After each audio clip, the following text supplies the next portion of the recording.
vēsture, kuru pašvaldība izlēma pārbūvēt par bērndārs, nu jau ir sasniegusi tuvu 90 gadus. Un ēka vispirms tika celta no Kociemā ķieģeļu ceplī ražotiem ķieģeļiem. To darīja pats pagasts priekšsēdētājs, tā laika pagasts priekšsēdētājs Mors, un viņš it kā celtams savu ģimenes māju, tomēr radīja visus apstākļus, lai tur būtu telpa, kur runāt ar cilvēkiem, satikties un faktiski domāt par pagastu nākotni un risināt dažādas jautājumus. Vēlāk šajā ēkā, kas ir atrodas pašā Kociema centrā, bija gan veikals, gan pasts, bet tad pēc 10 gadus šī ēka stāvēja tukša, netika izmantota un faktiski jau veidoja degradētu vidi. Tad, kad 13. gadā pašvaldība pieņēma lēmumu veidot Kociemā atsevišķu bērnu grupiņas, jo līdz tam bērni dibinājās nelielās telpās, šaurās telpās kultūras namā, tas bija pietiekami drosmīgi, pietiekami izlēmīgi un nebija viegli. Bet tomēr ķērāmies klāt šai ēkai un tā būvniecības procesā arhitekti Ija Rudzīte atrada labu risinājumu, kādā veidā saglabājot veco, saglabājot seno, atrast un izveidot jaunas gaišas, skaistas, mājīgas telpas, bērnās telpas pašiem mazākajiem Kociema bērniem. Nu, un šeit ir gaiši, šeit ir omulīgi, šeit bērniem ir iekštelpās, viņi var runāt un domāt par tām vēsturiskajām vērtībām, kuras ir palikušas no Kociema senatnes, bet tajā pašā laikā skatīties uz priekšu, skatīties nākotnē. Šeit jūs redzat dažādas fotogrāfijas, kuras ir no šī brīža ēkas redzams, un varbūt Haralds tad sīkāk par to nedaudz, kas tad ir. Vispirms jau paldies komisijai, ka vispār atklāt segot salīdzinoši to, kas šodien tiek prezentēts, kādi objekti ar kādiem apjomiem, būvtilpumiem un summām, kad ir pamanīts arī mūsu objekts. Tas pēc būtības ir tā, ka pirmkārt viņš nav nemaz ne tuvu pilsētai, ļoti tālu, bet priekš lauciniekiem jau tālu īstenībā nav nekas. Ēka, kas atradās pašā Kociema centrā, tas ir vienkārši mazs, neliels tādīgi lauka ciemats, kur pašā centrā krustcelēs kokos ieaugusi, tādīgi savu mūžu dzīvoja ēka, kurai principā bija laikam nolēms.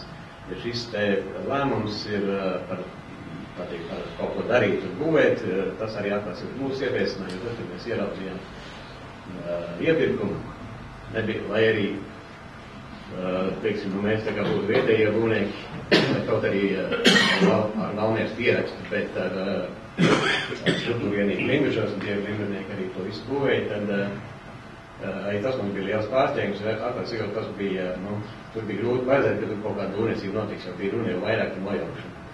Bet tad, kad mēs uz konkursu ieraudzījām izstrādāt to projektu, tad tajā brīdī mēs sapratām, ka tā būs tāda odziņa lauku vidē un ļoti gribētu piedalīties. Mums arī pārliecās.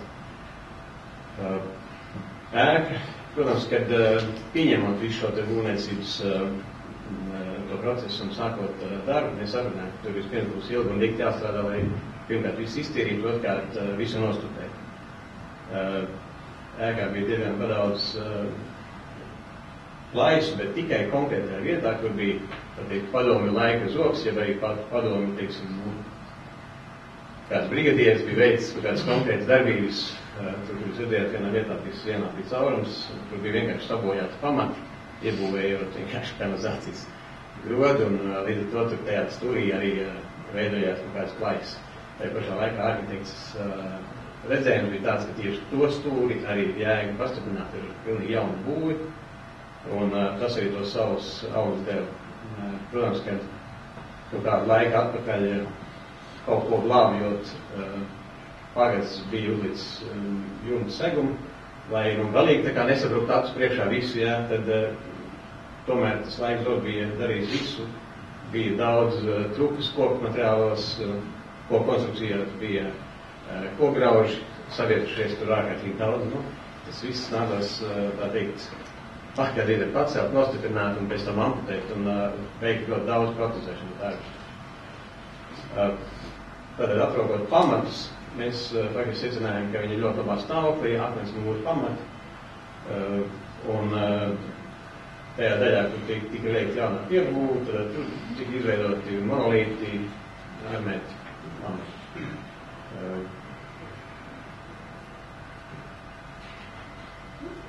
Lemkēta palāta. Tālāk jaunajai piebūvē ārsienās, jārsienas tika būvētas no fiboblokiem, apmests un siltināts un apšūt ar impregnētiem un krāsotiem dēļiem. Arī visas kolonas ir no kokmateriāla. Papildus jumta konstrukcija pēc tam tika veidot atbilstoši tādu pat kādu līdzekļu taupīšanas nolūkos, tieši tādu pat kādu jau bija iesākta. Konservējot to ēku, salaidumi izdevās ļoti precīzi un atklāts, tur pat neredz starpības.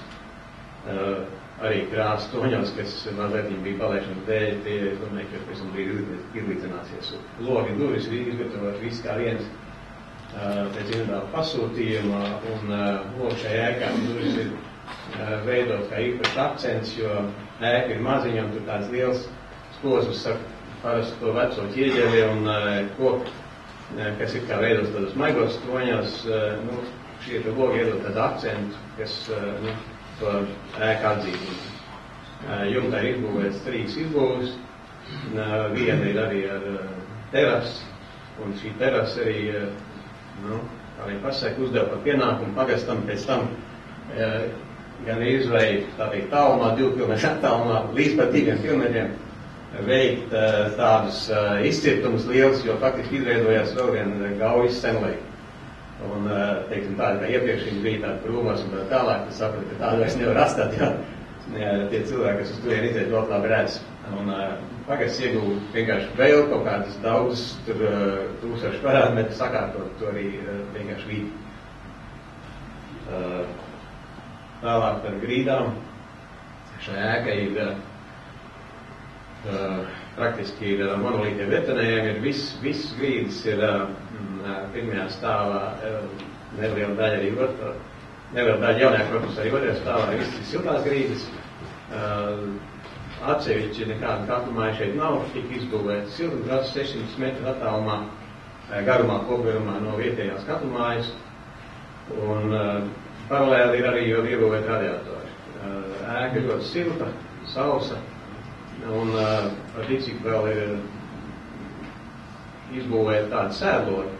Tad šim bērnam šis izrādījās tieši pašiem bērniem, šis izrādījās viss piemērotākais un visinteresantākais veids, kur vispār spēlēties, un pirmkārt viņi redz visus savus vecākus, redz cilvēks, kas iet pa ielām, nav neviens loks, tā teikt, pāri viņu galvā vai kas tam veidīgs, un cik reiz mēs esam braukuši pēc tam tā kā apsekot šo objektiem, mēram, protams, redzējuši, ka šie logi ir īstā, tā ir pasaka, tā būtība tieši priekš maziem bērniem. Jā, lielākā tusiņa vieta mazajiem. Jā, lielākā tusiņa vieta mazajiem. Kanalizācija tika izbūvēta arī lokālā bioloģiskā attīrīšanas iekārta, ko arī izgatavoja Limbežos Rīta. Un šodien brīdī es varētu pieminēt, ka praktiski visus būvdarbus veica tikai un vienīgi limbežnieki, vai tāpēc Metāla Allianse, kas praktiski pamatā visus veica, bet arī visus pārējos pēcdarbus veica tieši limbežu būvnieki. Ventilācija šim ēkā ir salīdzinoši maza, jo principā tikai saprot, ka arhitektas viedoklis bija tāds, ka tomēr tā būs, tā teikt, caur logiem, un tikai ir speciāli iekārta, principā strādā tikai priekš sanmezgliem, dušām, veids mazgātos un virtuves. Ugunsdrošība šai ēkai, protams, ka bija viena no primārākajām lietām, jo faktiski ļoti daudz bija koku, un arhitekts tā vēlme bija par katru cenu saglabāt ko vien var. Protams, ka darba laikā tika veikts dažas izmaiņas, un ja sākumā likās jau, ka tur praktiski tās konstrukcijas laikam nekā, tad tomēr, tā kā viņas visas attīrījām, un diktu, tā teikt, pucējām, tad beigās saradām, ka tomēr tā nespēja vēl. Daudzām ir saglabājusies tīri labi, un tad viņas vienkārši veiksmīgi apstrādāja, saglabāja, un atpēc arī tā ir konkrēta roziņa šīm objektā, kas visiem patīk, un kas ienāk vienmēr to tā kā uzsver. Beigās arī pašiem likās tā, ka tas defekts vairāk vai mazāk ir tā kā pats efekts. Ir ugunsdrošās durvis izbūvētas, pavisam šai ēkai ir faktiski 4 izejas, un otrā stāva izbūvētas ugunsdrošās kāpnes. Tas ir evakuācijas tālums, kas ir izbūvēts vienkārši, lai nebūtu viss tagad tikai izskriet, bet, lai viņas arī tam pagasam kaut kādu efektu dod. Cevišķi, ka viņas ir pagrieztas tieši pret galveno iebraucamo ceļu Pociemā, tad, tāpēc arī viņam pievērst tādu uzmanību. Iekšdarbos pārsvarā krāsas ir nodruma izturīgas. Pirmais stāvs ir pārsvarā no flīzēm, otrais stāvs vinolais uz grīdām.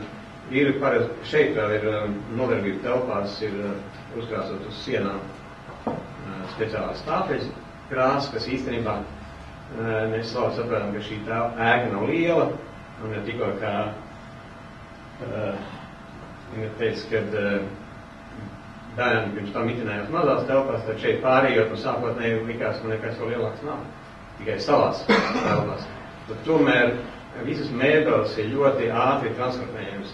Durvis šajā ēkā ir vienlaicīgi kalpo, bīdamas durvis vienlaicīgi kalpo kā sienas, kur praktiski ir diezgan labi hermetizēts, ka vienu bērnu var nodarboties, otru blakus arī var gulēt, vai arī, teiksim, darbinieki strādā vienā telpā, un bērni var nejūt viņas.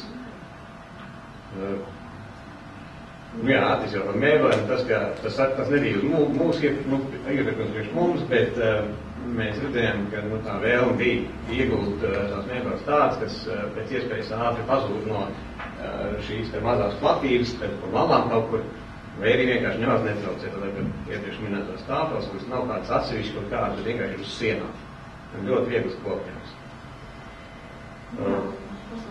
Jābeidz, Jā, mēs ātrāk. Jā, tad pavisam daudz vēl vienu mieru, tikai vienkārši arī pateikšu, ka arī būvmateriāli šī objektā ļoti lielā mērā tika izmantot tieši no Rīmežiem, tādas būvmateriāli ir Timber International, tāpat, teiksim, daži kilometru attālumā Šķembas slimbers ceļi, Bruģis slimbers ceļi, bioloģiskās attīrīšanas iekārtu virte. Tā kā esam darījuši visu iespējamo, lai, tā teikt, atbalstītu cik vien var paši sevi.